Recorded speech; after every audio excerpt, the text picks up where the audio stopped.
Welcome back to the lunch table, food for thought. I'm Nico Blitz. Make sure you hit that subscribe button at the bottom left-hand corner.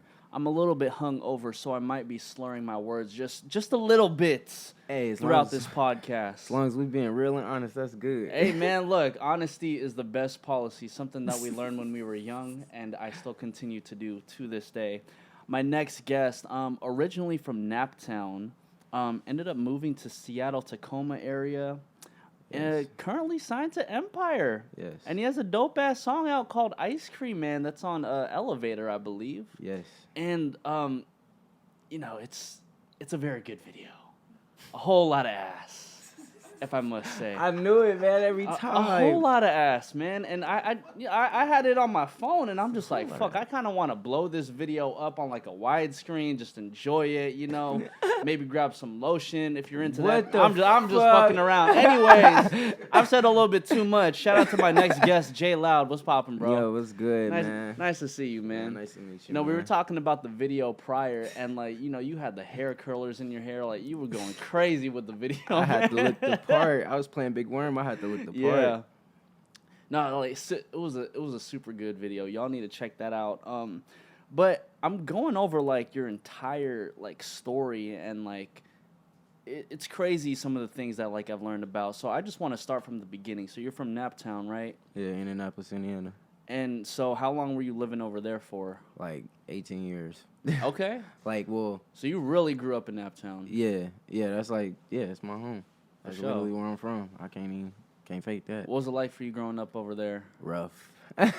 Like, rough between being surrounded by kids that, ain't really got the best mindset, being surrounded by adults that don't really got the best mindset. So it's like you kind of trapped with no good mindsets, and all you really is getting from that is the same thing. So I hear you. It sounds like a spot where it's you either have the opportunity to, like, get out there, or you kind of just get stuck in, like, the same mentality. Yeah, because the sports go stupid. We go stupid with the sports, but other than that, yeah, it's street stuff unless you're working 9 to 5. So are you a Pacers fan then? I was, man. It's funny because you the second person that asked that, man. As soon as Paul George left and George Hill, all them left, I was mad. I was upset. Said, fuck, man. I was we got Victor because Paul George is from Indianapolis, Indiana, so it made me mad. I was like, bro. I'm like, did he really just go with the Thunder? Are you serious? Well, shit, we're in L.A. now, and it's just like people hate him for not going to the Lakers. Oh, yeah, he did turn down that offer. Yeah, he's with the Clippers now with Kawhi. Yeah, that. I know why he did that, you feel me? Because him and Kawhi are dog something, but. Oh, for sure. I mean, you get two, like, super defensed up. They was expecting him to team up with LeBron and all of that. Yeah, but then both of them being, like, super, like, all-star defensive caliber players is kind of like, you got, like, the team with offense and you got the team with defense, and then Indianapolis is kind of just left with kind of nothing right now. Except Oladipo and a couple more shooters on the team. Yeah. It's looking bad. Yeah. It's looking horrible. I mean, they got some new people on their team, you feel me? They doing good, but, man. Nah. Did you play sports growing up? Oh, all types of sports. Wrestling, football, basketball, track and field. Jesus. You're boxing. super active. Yeah, boxing. I did boxing. They had boxing in high school? No, I was like actually just like that was like a sport that I played. Shit. Like I call it a sport. You feel me? Yeah, I don't know about other people, but I call it a sport. Okay, so you've done a shit ton of sports. Which one's your favorite sport? Boxing. I gotta go with boxing. I'm not sure if that you feel me if that even counts, but it was basketball, football, and boxing. Yeah, that was it for me. So then, how come you didn't pursue the professional sporting route? See, that is a good question. I'm glad you asked that. So, when I was young and I was doing basketball, I kind of messed that up for myself with my anger issues, letting my anger get the best of me, punching stuff like lockers and walls whenever I couldn't take my anger out on people. So, ended up messing up my knuckle pretty bad, and you know how that be. You just basically screwed it up for yourself. Yeah. So, I couldn't play for that, that year. And then after that, when I took off my cast, I couldn't even shoot the same. Like, it was like... That's crazy, it's like when you first take off your cast and it's been on for like 2 months, 3 months. You're out of rhythm. Like, bruh, it's stiff. Like, it's stiff and it hurt when you flick your wrist. So it's like, it's different. I had to get it all back, and it took about 3 years to get all of that back. But while I was doing that, I was playing football, like, easy, wide receiver. Like, I love catching the ball. I love So, juking. do you still have wrist issues? Yeah. I about to say my bone be popping out. You feel me? Yeah. Ooh, wait, let me see that again. Ooh, It pops out. That's all. that shit's crazy. Yeah. I done did a whole bunch of stuff. That's one of them things when you pull up to like a girl's like parents, like, look what I can do. Yeah. Type of shit. It was a whole nother story. I had broke my pinky knuckle, so that one don't even show up. But it's pushed back. That's about it. But you can flex it? Yeah, of course. It'll come back once I flex it. See? Jesus Christ, dude. So do you I'm assuming you don't play sports anymore, not really. Nah, I like boxing, even though it has more to do with my knuckles, even though that's like where everything's mostly fucked up at. But yeah. It was like my car accident. I had a car accident when I had turned 18. I was trying to go pro boxing, like I was really trying to take it serious. But I got into a car accident. I had a bad concussion. It wasn't even like a little minor one. It was like a horrible concussion. Holy shit. And they wrote like a note because I told them I do boxing. I'm like, am I still gonna be able to box? And it was like, well, no. You have to like give your body a rest and no lights, no bright lights. It'll give you headaches. Like it was just.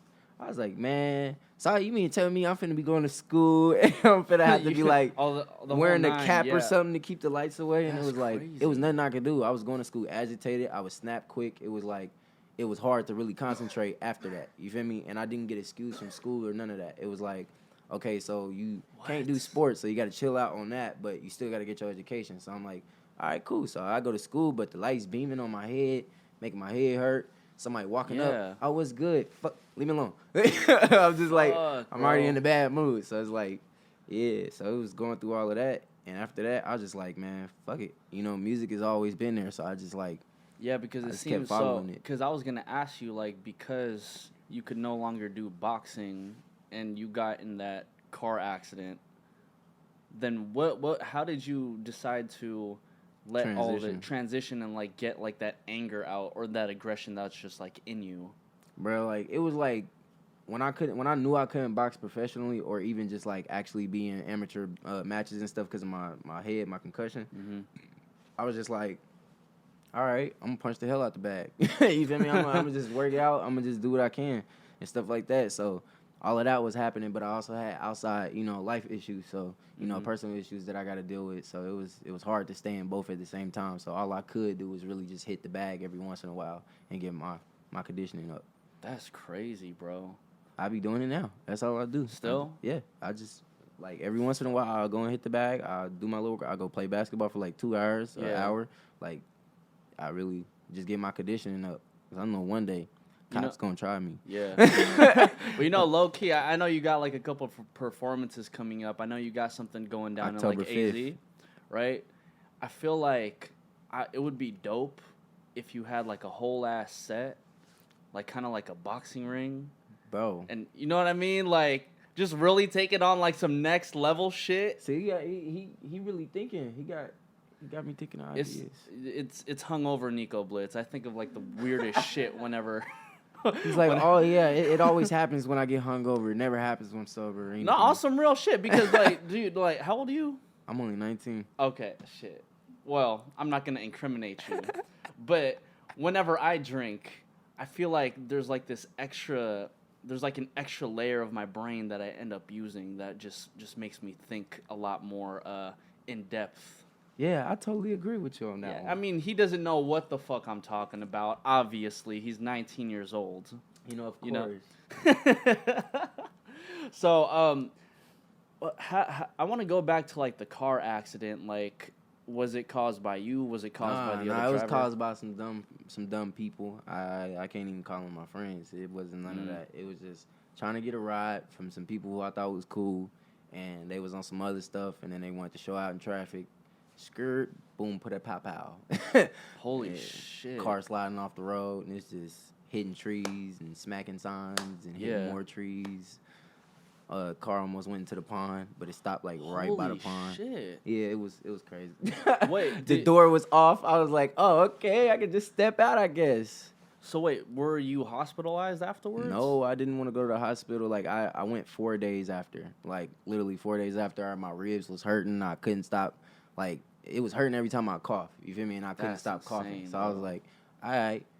And I tried to smoke, you feel me, to make it go away, but nope. it made it worse because you know when you smoke it, you gonna cough. So yeah, it made it worse. It made it worse. Yeah. You feel me? So I was like, nah, that ain't working. So yeah, I was like 4 days later, I was like, nah, my stomach killing me. I need to go to the hospital and stuff. And then that's when they was like, oh yeah, you know, you suffered a whole lot of injuries. You got a couple blood clots and stuff like that. And on top of that, you got a major concussion. And I was like, all right. You're like, bet. And I was like, these are the fucking cards I got now. I was like, am I still gonna be able to box? that was like my first question. I was like, am I still gonna be able to box? And it was like, nah. It was like, I don't even know why you just asked that. It was like, that was the face they gave me. Like, no. Like, no. Like, you need to rest. You have to rest. Lay down. Close your eyes. Okay, so I'm surprised you went through like all of that shit, and then plus stuff in life, and and like stuff in life. Like, I mean, that alone is just like crazy for an 18-year-old to get through. And you're 19 now, so that shit didn't even happen too long ago. Yeah, like it was all a quick transitioning for me, like a quick transition. And I don't know, it just made me wake up. I was like, whoa. Yeah. All right, so this is what life's about. It's about seeing what's more there is in life. Wow, man. Because if you just sit there and be bottled up in a situation, you just going to think that there's no other situations out there that's better. And if there is, you get a feeling like, oh, I'm never going to get there. I'm going to be stuck here and yada, yada, yada. And that's the attitude you stay with and you stick with. And then sometimes you're like, oh, yeah, I'm going to get up out of here. And then everybody else is like, oh, you're tripping. You're tripping. You think you're really finna go? You're tripping. You might as well just hang that up on, you're just about to be like the rest of us. It's all good, And I mean, you kind of I've spoken to people who have gotten shot like 5 times, right? I've spoken to people who got shot 28 times and are still around to this day. Your situation, like, I'm not going to compare it to those situations, but like the point I'm trying to make is that like I feel like once you go through life experiences like that, you find like a different appreciation for life. Yeah. I was about to say, as many times I done had to duck bullets, as many times I done had to face getting jumped and all of that and pistol whipped. It's just like, it is what it is. You feel me? Like, it happens. Like, you just know that retaliation is that's what comes after that. You feel me? Like, when stuff like that happens, it's retaliation. So I'm like, you feel me? It is what it is. Wow. I guess now I'm starting to understand like where your aggression is coming from, because going through like getting pistol whipped, it was a lot of shit I had to actually just deal with. It was kind of like to me, I feel like your aggression really comes from like a defensive space. You know what I mean? I've been okay. So like when I was small in school, I've always been targeted as like the little kid who's like a bum, don't got like shit. Look at him, he's a scrawny little kid. His clothes is all wrinkled and shit, and it's too small. You got a fly ass outfit right now. I'm talking about elementary. I'm talking about high school. Like I literally had to defend myself physically and also verbally. So like it's been times where I just felt like I was really targeted for no reason. I'm not nothing special. And that's the thing that made me so mad. That's what made me sad and everything. I was just like, y'all got me fucked up. I'm like, I don't do nothing to you, so y'all got me fucked up. And that's where my anger came from. It was just like, nigga, fuck y'all. Like, y'all really got me fucked. Like, I'm really trying to be cool, and y'all just, like, really pressing me. Yeah. So. Yeah, and it's, it's difficult as, like, an elementary school kid trying to deal with, that type of bullying. Like, you know what I mean? Like, it's difficult because, like, I think a couple years ago, we didn't realize bullying was actually a thing up until, like, as we get older, it's kind of like, it'll make you hit reality once you start paying attention, like, this is what it is. Back then, you don't really notice bullying, but they try to force it onto you. No bullying, sign bullying forms, yada, yada, yada. And it's like, nah, I'm not a snitch. Boom. What do you mean? So, and on top of that, you don't really feel like you're being bullied. You just feel like somebody trying to mess with you and you got to defend yourself. So, once people start growing up, they don't understand how all of that stuff affects their traits now to that day. And that's why I be saying, like, you got to watch how you treat people, like, when they young, because when they grow up, you could be the same person who was treating you like shit when you was young could be the same person begging you for $1 when you older. Facts. So it's like you just gotta watch what you do. You feel me? Yeah. And it's up to that person if they want to be humble or not, and want to, you feel me, like really be grown about the situation. It's like, nigga, the past is past. I got you. Yeah. You have a crazy past. It just sounds like a crazy ass past. And like, what urged you to move to Seattle-Tacoma area then? Really, I didn't have a choice. It was literally like it had to be that setting. I got a phone call from a female's mother that I was talking to at the time, and she just wanted to get to know me, I guess, because she had took her daughter from down where I was from, and was like, "You coming back to live with me down in Parkland," which is like close to Tacoma and stuff like that. So Okay. I'm like, okay, she's leaving, cool, it's no biggie. And then she tells her mom all about me. So now her mom, I guess she gave her mom my number, and her mom calls my phone. It's like, I want to know who the hell you are. Like, I want to know about you. What's good? Tell me everything. I want to know from the jump. I was like, all right, I'll tell you everything. You got it. So I literally told her everything: shootouts, getting out of jail, warrants, and dealing with just a whole bunch of like bull crap on a daily. Not even just beef. Like, it was like just bull crap on a daily. I got to deal with people getting on my nerves, like literally. So once all of that got done happening, I was just like, shoot, I guess you feel me? Like, I might as well go ahead and take that. You feel me? Like, it ain't nowhere else to be. You feel me? Like, I would have, say if she would have said, oh, Seattle. You feel me? I would have been like, all right, bet. You feel me? That's where she told me that it was going to go. But that was like the bus. You feel me? That's where you got to go, the bus station. So I'm like, all right, Seattle, Washington. I'm like, okay. I look it up and I'm like, all right, it's good. It's good there. You feel me? So I'm like, bet. So instead of going to Seattle, Washington, she picks me up and take me to Tacoma. I'm like, all right. And the only reason why I took it all is because I had so much on the line. I had so much at stake. It was like, either I want to keep trying to sell drugs to keep my money in my pocket and duck the feds because I got a warrant, stupid little warrant because I lost my anger and just decided to lash out on a nigga at school, stumped his face in. Yeah, I had to get that out the way. Oh, shit. Mom pressed charges. That's how that happened. Yeah. So I got out of jail. I did not go to the court dates because I had, like, other music stuff going on because I was doing music back home. So it was, like, other music that I was really trying to, like, go far with. You feel me? So I'm in Atlanta, Georgia. I'm in New York City promoting my music. I'm in, like, that's the only reason how I even know about New York City and how it is. But it's, like, the simple fact that I was, like, doing all of that, so I never had time to make it to the court dates. Yeah. And on top of that, I lost my court papers. So it was, like, I don't really know which date to come back. And then when I called, they're like, press 1. I press 1, then it hangs up. So I'm like, all right, it's nothing to do about it. You feel me? So it's like, do I want to sit here and live this type of life and have to worry about having a pistol on me everywhere I go because niggas that got animosity with me? You feel me? So it's like, or do I just want to get up out of here and do better for me, and then I can go ahead and help my family and help whoever else? You feel me? So I'm like, bet, I took it. So I'm living with them for a little bit. And it didn't work out. Daughter was crazy. Yada, yada, yada. Because I told mama the truth. She lied to her mama and stuff. So what do you mean she lied to her mom? She told her she miscommunicated a couple things, Okay. So I was honest, and I didn't even know she lied to her mama. So how was I supposed to know? Like it wasn't your fault. You feel me? And I'm a mama's boy, so I'll be honest. You feel me? So after that situation, she was like, oh, okay, yep. So she's more so on my side type stuff. Like, she get where I'm coming from. She's like, damn, I didn't mean to put you through this. Like, yada, yada, yada. She was like, so I'm going to tell you what to do. You feel me? Go to the shelter and, try to get an apartment out of there. That's what I did. That's what she said. And I'm like, okay, she got a nice apartment. Speaks for itself. So I'm like, all right, I'll do that. So after 2 weeks of even being down here, I just went to the shelter. And then, boom, I was like, just walking up and down hills, duffel bag, trying to find everywhere to go. I ended up breaking my Android at the time. I didn't have no phone, so now I'm stressing like a motherfucker. I can't get in contact with my mama. I can't get in contact with nobody. So now I'm just like, I'm stuck, you feel me? And then I run into somebody, and I'm like, hey, can I please use your phone? I tell, you feel me? I use it to call my mama because I know her number by heart, you feel me? Yeah. So she gets to letting me know everything. She's like, oh, it's all cool. I'll send you a phone and yada, yada, yada. It's all good. And I'm like, all right, bet, you feel me? So later she, I forgot what she hit me up on Facebook Messenger because I'm able to get on. Your mom's hit you up. Yeah, she got my mom's got Facebook. Shout out to my mama. She's my biggest fan, like in real life and on social media. My mama really be like commenting all of that, sharing my stuff. So yeah, she keeps in touch.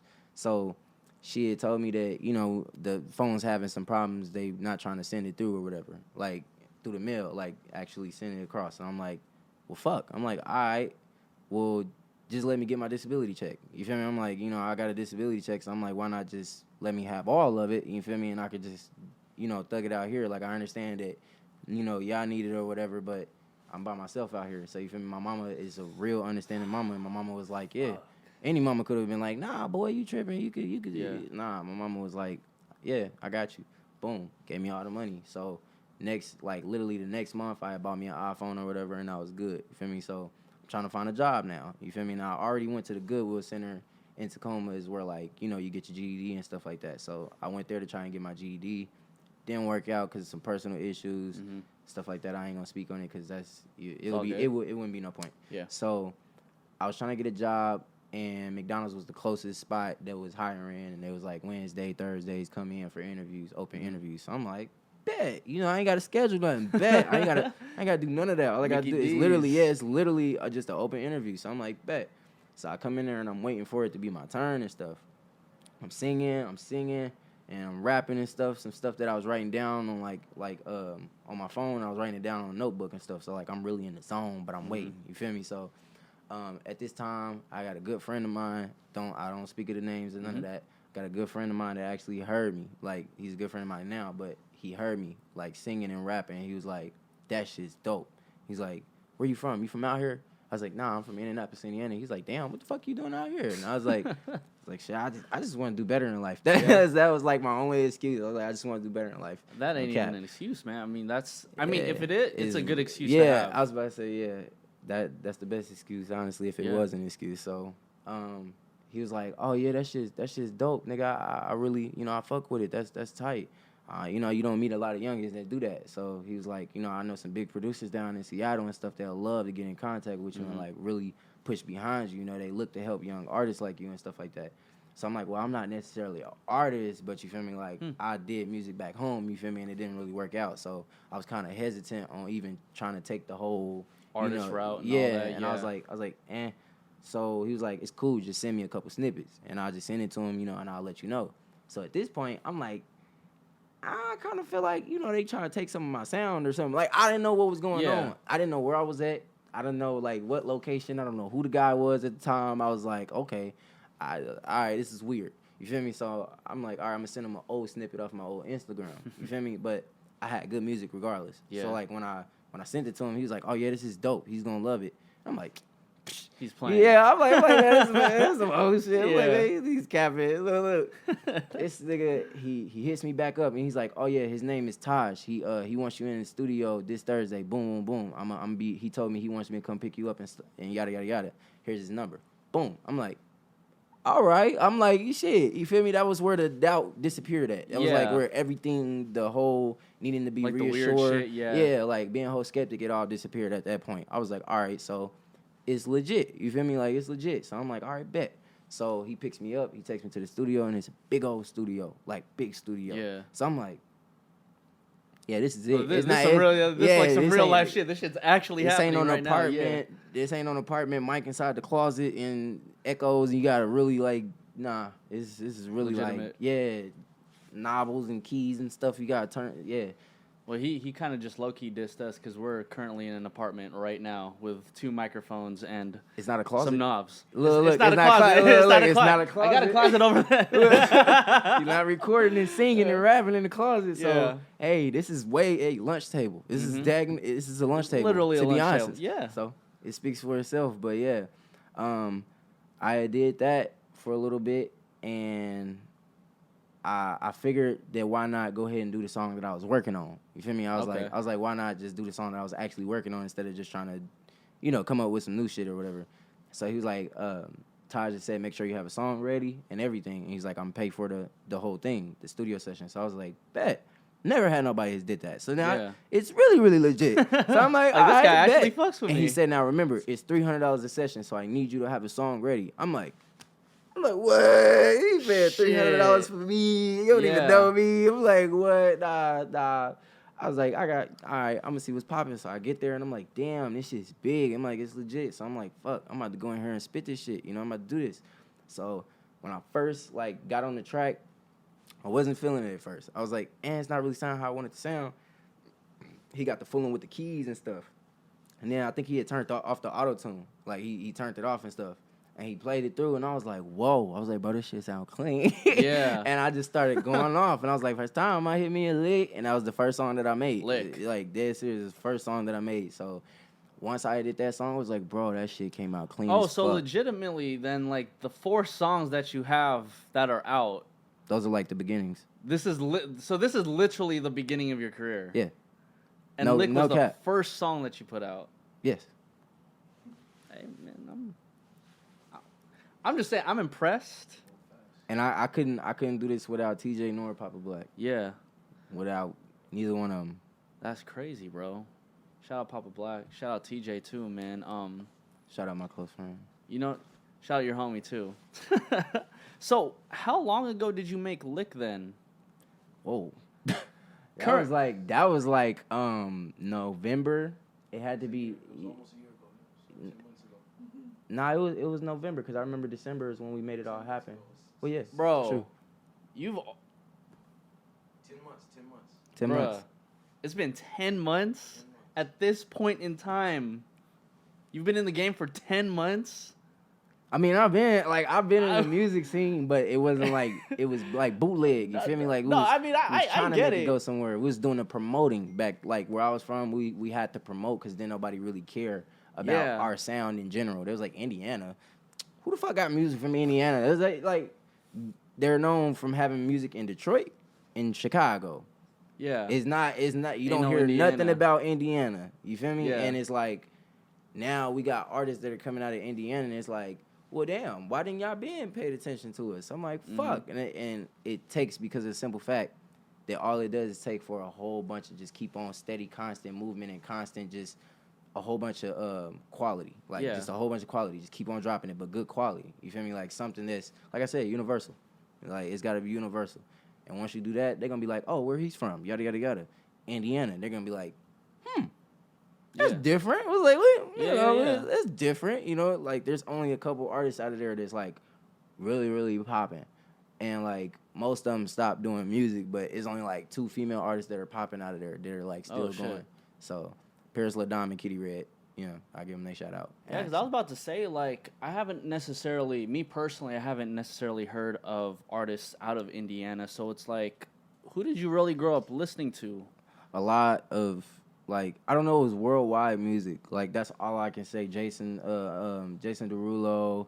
I'm just going off. Let's see. Robin Thicke, Justin Timberlake, Chris Brown, Anthony Hamilton, Lyfe Jennings. Okay. Charlie Wilson. Okay. See, bro, because you had me like dead with Jason Derulo. Then once you get to the Anthony Hamiltons, I'm like, oh, okay. It was cool. it was so many different varieties, and it's like all of them mixed. You can't go bad when all of them are mixed. Now I could say if you listen to one genre, then it's like, oh, you haven't opened up your ears to none. I've listened to rock and roll. I haven't liked all of it. It's some songs where it's like, damn. Like, let the bodies hit the floor. Like, everybody get down to that. You feel me? Let the bodies hit the... Man, I don't care what I nobody don't know say. about that. The most, like, rock and roll I ever got into was, like, Linkin Park, but they're not even, like, the rock and roll. Yeah, they. You fuck with Linkin Park? No. Oh, okay. It's all good. I mean, I'm every time I see you now, I'm going to just be like, Jason Derulo type of shit. It's all good. It's all good. It's all good. I will take that.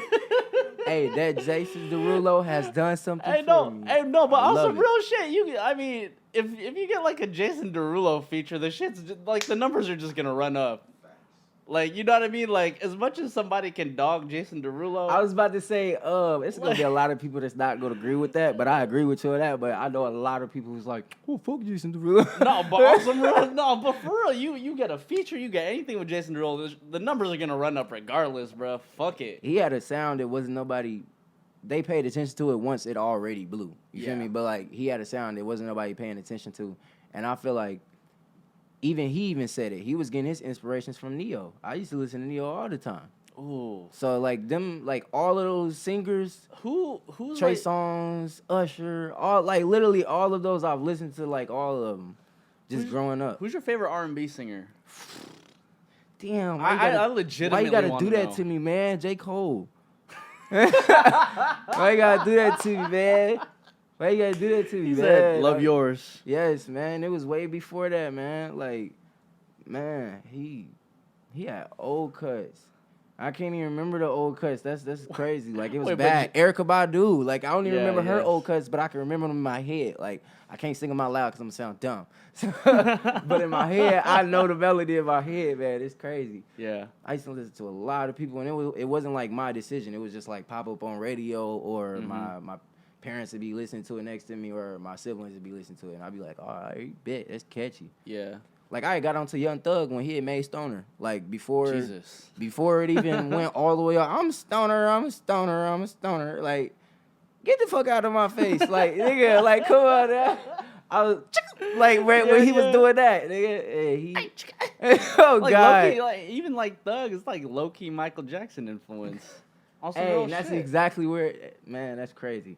That's crazy that you said that. I've seen a whole bunch of videos on YouTube, and it's like people that are similar to people that are like already been in the music game, Yeah. and they're like big, and it's like they'll go to the artists that are here now, and then they'll go back all the way back then, like when Lil Mosey did the "As My Gang, Have You Seen Her?" It was about 5 minutes ago. Oh, Chris Brown? Yeah. Yeah. Boom. See how you automatically knew what it was? Boom. Yeah, man. I'm 26. I've listened to like a whole bunch of R&B from, you know what I mean? Like, it's crazy. It's just a bunch. It's crazy now that you mention it because, like, I never really thought that.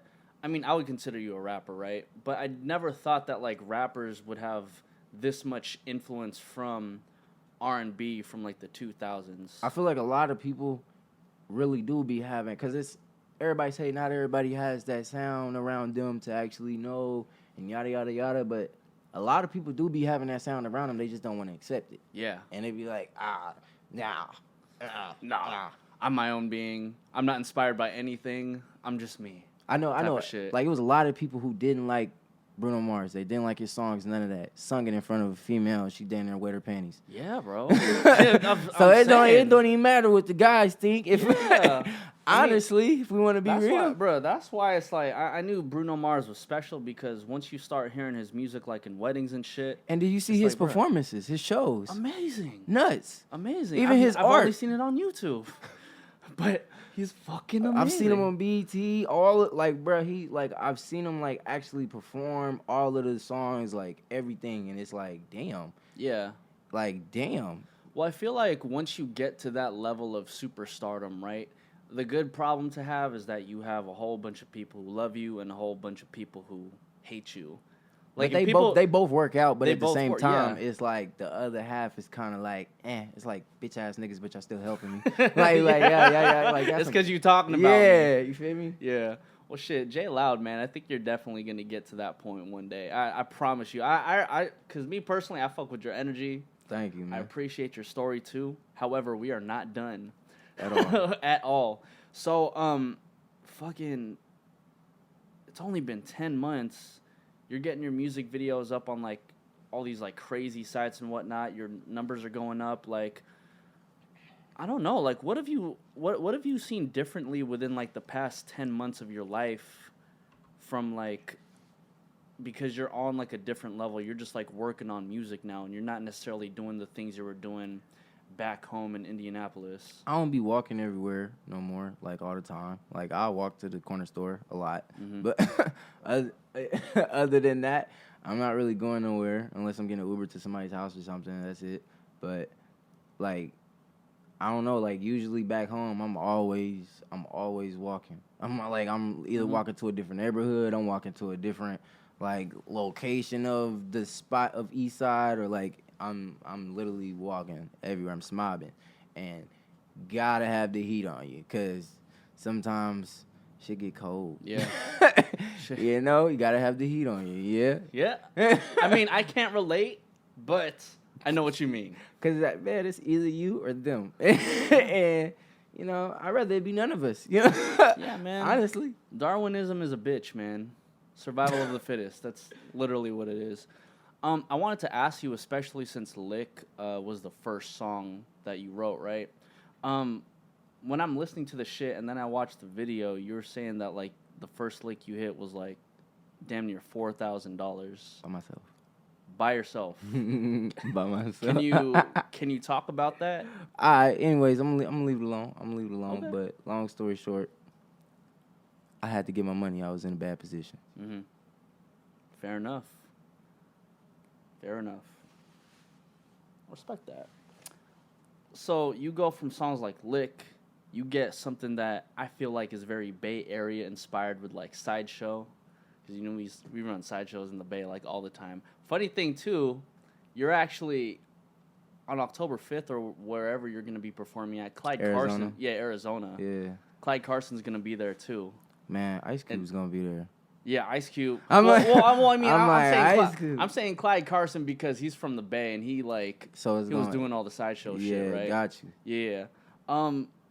Where do you draw the inspiration for like Ice Cream Man then? Because it's very different. It's a West Coast vibe. Yeah. That's literally like it literally.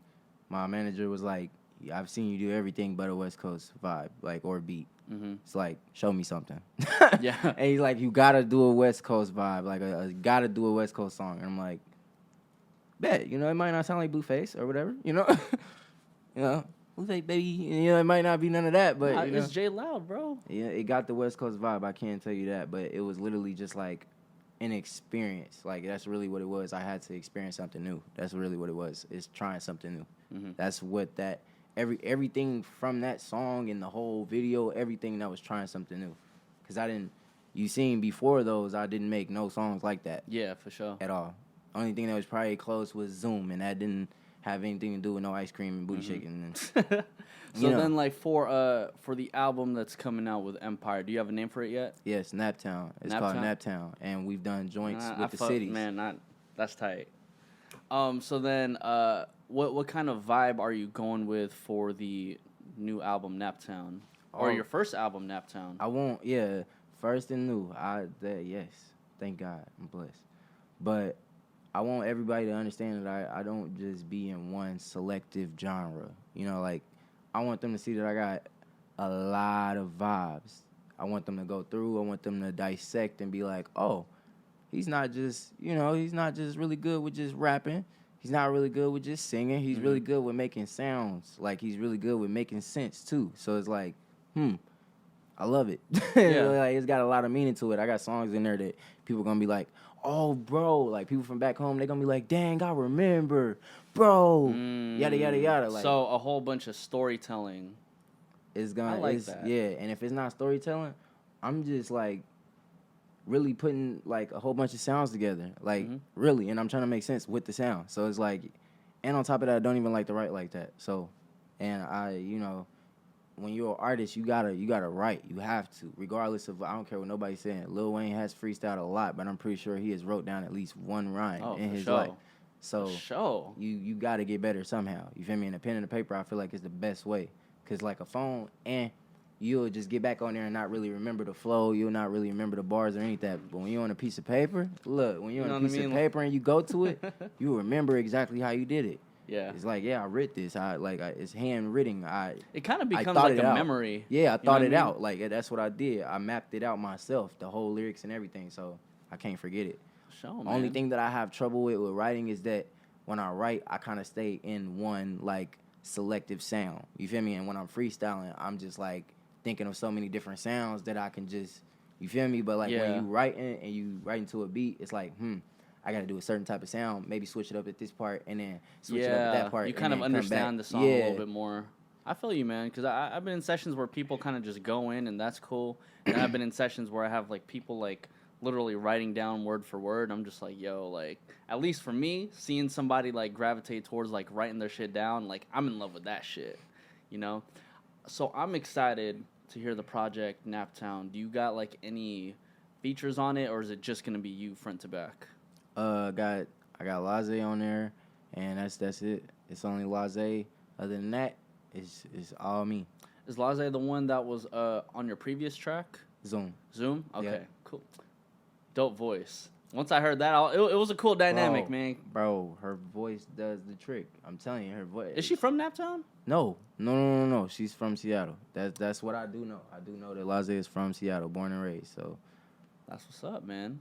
Last question I want to ask you. I've been staring at your tattoo periodically throughout the entire interview. What is it? 1K. 1K. That's what we stand on and stand under. It's a different meaning. It's a lot of people gotta understand. You keep it real at all times. No fake shit. What does 1K mean? What? keep it real at all times. You feel me? Ain't no fake shit. Oh, Ain't okay. faking it. 1K. Now, It's just, okay. Now, people say 100 and stuff like that, but it's 1,000. so 1K. I'm gonna play the hungover card with that one. You know what I'm saying?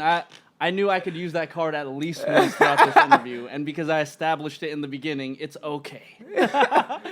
J Loud, man, where can everybody find you, and when is the album dropping?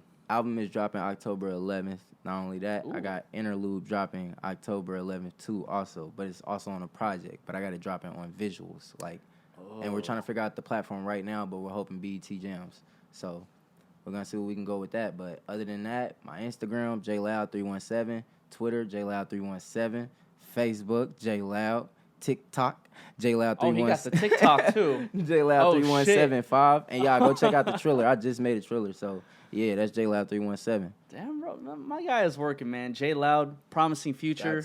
I feel really good about this guy. This is the lunch table, food for thought. I'm Nico Blitz, J Loud, and we are out, everybody. Yay! Boom.